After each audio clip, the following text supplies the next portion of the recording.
And joining us now is James Gorey, author of The China Crisis and Epoch Times contributor. Good afternoon, James. Good afternoon. How are you? Good. Good to have you with us. Now, you wrote an article for the Epoch Times titled China's Not So Quiet Hand in Iran's War Effort. So can you talk to us about how China is helping Iran in this war? Sure. They're providing material for war making, for maybe not necessarily weapons, but the materials for weapons, such as solid missile fuel components.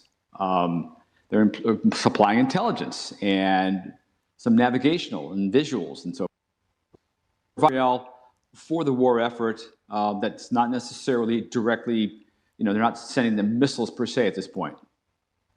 So now can you walk us through how the Caspian Sea corridor is being used in their practice, in practice? Well, sure. The Caspian Sea is a northern inland sea that borders on Russia and Iran, and it's not policeable by the U.S. Navy, so it's not subject to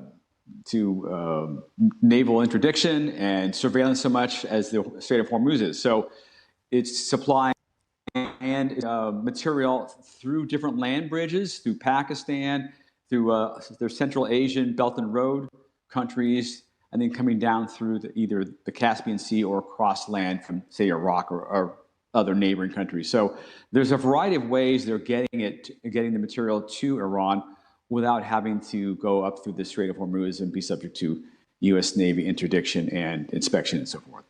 So how much would you say this Chinese-sourced material actually matters to Iran? And if the support stopped, what would that mean? Well, it matters to Iran because Iran's goal is duration. Iran is very aware of they're not going to win the war militarily. That's been established, but they will win. They could win politically, and they understand the U.S. election cycle, and they understand that a lot of the political base in the country for President Trump is not in favor of an extended war. So the longer this war goes on, the better it is for Iran.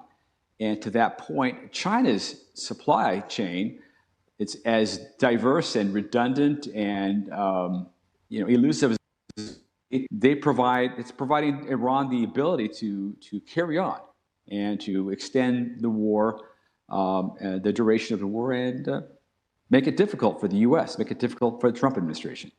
So for China also, it's kind of the same reasoning by helping Iran that extends the war and hurts the U.S., or is there any other reasons why China is helping?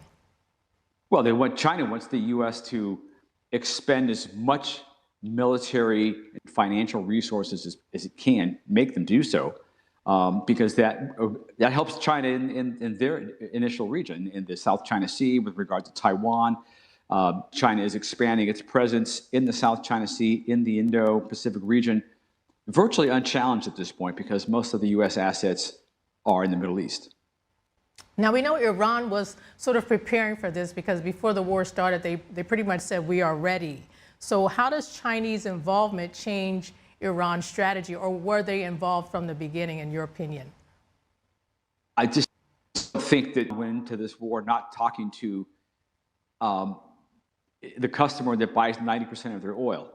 So I'm sure there was a conversation, more than one, strategizing on what to do, at what point, under what conditions, and so forth. So Iran's not going to give an inch and say that we were losing the war, or we weren't ready, or we caught off guard. No, none of that.